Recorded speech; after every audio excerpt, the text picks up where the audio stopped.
adik-adik semua, selamat pagi. Aku Kak Rahel. Sebelum kita memulai pembacaan kita dan renungan kita di hari ini, Kak Rahel mau ngajak adik-adik untuk berdoa dulu nih. Semuanya duduk diam, sikapnya yang baik, kita mau bersatu di dalam doa. Terima kasih Tuhan Yesus kalau Engkau telah membangunkan kami di pagi hari ini tanpa kekurangan suatu apapun.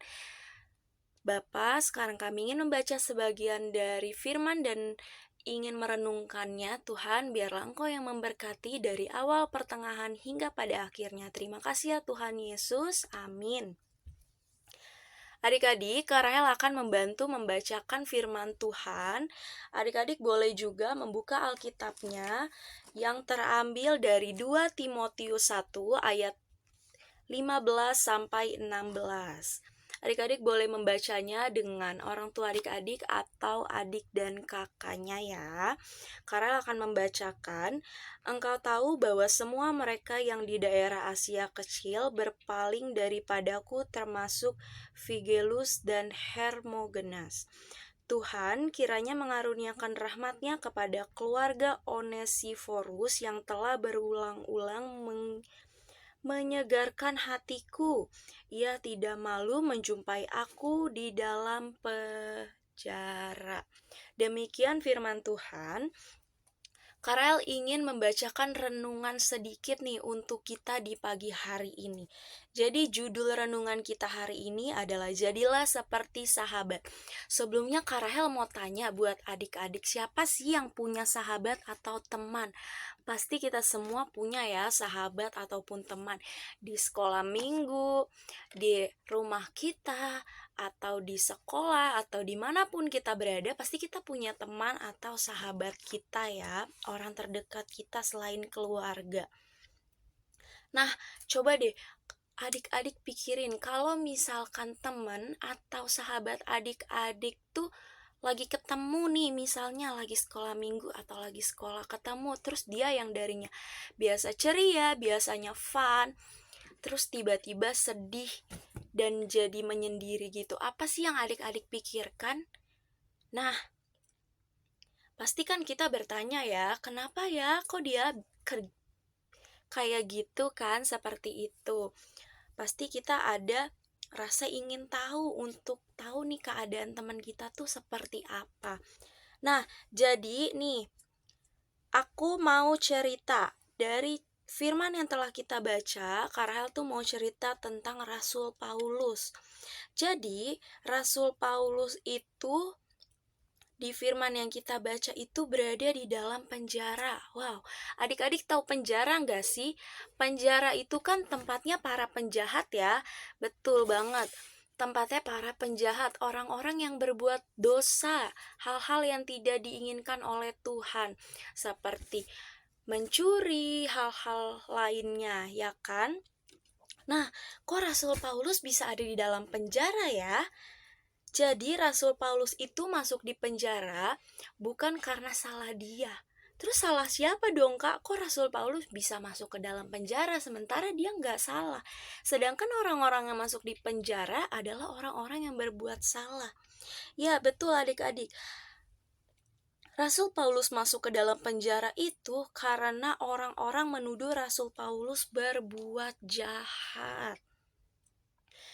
Terus di dalam penjara, Rasul Paulus tuh rasanya bosen banget, gak bisa ketemu teman-temannya. Kan gak bisa melakukan aktivitas seperti biasanya. Tetapi ada nih satu orang sahabat Rasul Paulus yang membuat Rasul Paulus tuh jadi seneng, jadi makin semangat di dalam penjara. Adik-adik mau tahu siapa? Nah, betul yang tadi kita baca, yaitu namanya Onesiforus, yang begitu setia menemani dan menjenguk serta menguatkan, memberi semangat kepada Rasul Paulus. Jadi adik-adik, kalau misalkan nih, kayak tadi yang seperti udah Kak Rahel tanya, kalau misalnya teman-teman adik-adik atau sahabat adik-adik ada yang punya masalah, atau ada yang sedip. Adik-adik bisa untuk memberi semangat. Tidak harus untuk melakukan hal-hal yang tidak bisa adik-adik lakukan ya. Tapi dengan adik-adik memberi semangat, itu juga bisa membantu teman-teman adik-adik untuk lebih bisa menyelesaikan masalah mereka. Seperti itu, kita harus sama seperti Onesiforus yang setia menemani Rasul Paulus. Dari Rasul Paulus masuk penjara hingga Rasul Paulus keluar dari penjara, hanya itu yang tetap setia memberi semangat kepada Rasul Paulus. Bahkan seperti yang tadi kita baca di ayat 16, yaitu ia tidak malu menjumpai aku. Wow, keren banget ya sahabatnya Rasul Paulus. Jadi Kak Rahel berharap adik-adik dimanapun berada bisa menjadi sahabatnya seperti sahabatnya Rasul Paulus, yaitu Onesiforus tuh.